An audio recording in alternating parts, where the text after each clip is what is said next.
एक डाकोर गांव में एक भक्त रहते थे, बड़े ही सिद्ध महात्मा थे, सिद्ध संत थे।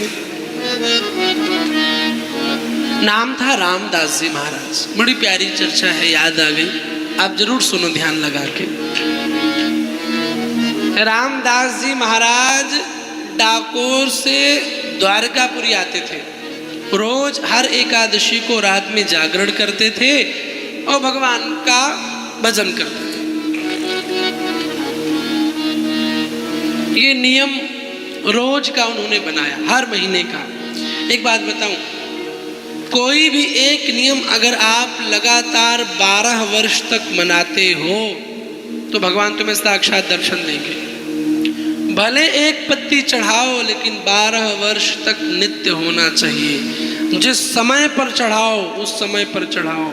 अगर 12 वर्ष ये काम कर ले जाओगे तो मैं गारंटी लेता हूँ व्यासपीठ से, भगवान तुम्हें दर्शन जरूर देंगे। नियम बनाओ, थोड़ा नियमाग्राही बनो। रामदास जी महाराज हर महीने एकादशी को जाते। धीरे धीरे उम्र ज्यादा हो गई और बूढ़े हो गए। तो जब बूढ़े हो गए तो एक दिन नेत्र बंद किए तो मानो श्री द्वारकानाथ जी ने कहा, रणछोड़ भगवान ने कहा कि रामदास जी अब तुम मत आया करो, वहीं पूजन पाठ किया करो। रामदास जी ने कहा, नहीं प्रभु, जब तक ये शरीर चल रहा है तब तक मैं तुम्हारी नगरी में ही रहूंगा, तब तक मैं तुम्हारे पास तुमको छोड़ नहीं सकता जब तक ये शरीर है। तो भगवान ने कहा, एक काम करो, फिर अगली बार आना और मुझे लेके चलना। कहा, प्रभु आपको ये ब्राह्मण गोसाई मार डालेंगे। बोले, चिंता तुम छोड़ दो। अगली बार रामदास जी बैलगाड़ी लेके आए और बैलगाड़ी लेके आए और रणछोड़ दास जी की मूर्ति उठा ली और उस मूर्ति को बैलगाड़ी पे रखा और चल दिए। सुबह के 4 बजे जैसे मंदिर खुला, मूर्ति गायब, पुजारी ढूंढने लगे। ढूंढते ढूंढते पैरों के निशान पकड़े। कलयुग की घटना है। देखे बैलगाड़ी जा रही है, रुकवाया। भगवान ने कहा, जल्दी छिपाओ मुझे। रामदास जी ने खरपतवार घास में द्वारकाधीश जी को छुपा दिया। आए कौन ऐसा हो सकता है? कोई है भला? सारे मंत्र, सारे स्तुति, सारी चालीसाएं फीकी पड़ गई। आज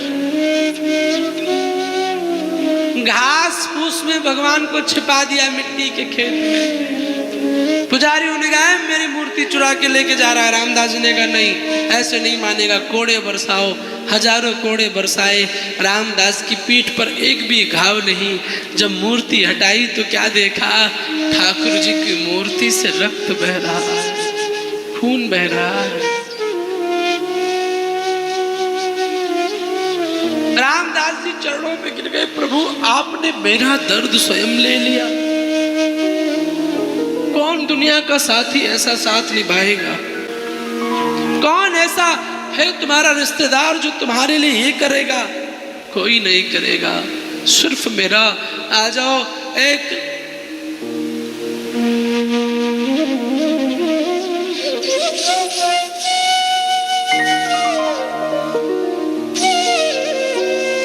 व्यर्थ झंझटों में पड़े हो, ठाकुर जी की शरण पकड़ लो। उसके अलावा कोई सहारा नहीं है दुनिया में। रामदास जी चरणों में गिर गए, प्रभु आपने मेरे लिए रक्त इतने मार सही। ठाकुर जी ने कहा, तू मेरा है ना, और तू जब मेरा बन गया तो तेरी सारी चिंताएं मेरी हो गई। द्रौपदी ने पुकारा तो द्रौपदी के लिए आया। विदुर ने पुकारा तो विदुर के लिए आया। अरे एक छोटी सी सेवा भी किसी ने करी, वो इतना दयालु है, उसका भी फल देता है। ऐसे ब्रह्म को छोड़कर दुनिया में फंसने वाले लोगों, एक बार लौट कर आओ ना अपने ईश्वर के पास, अपने कन्हैया के पास। बड़ा दयालु है।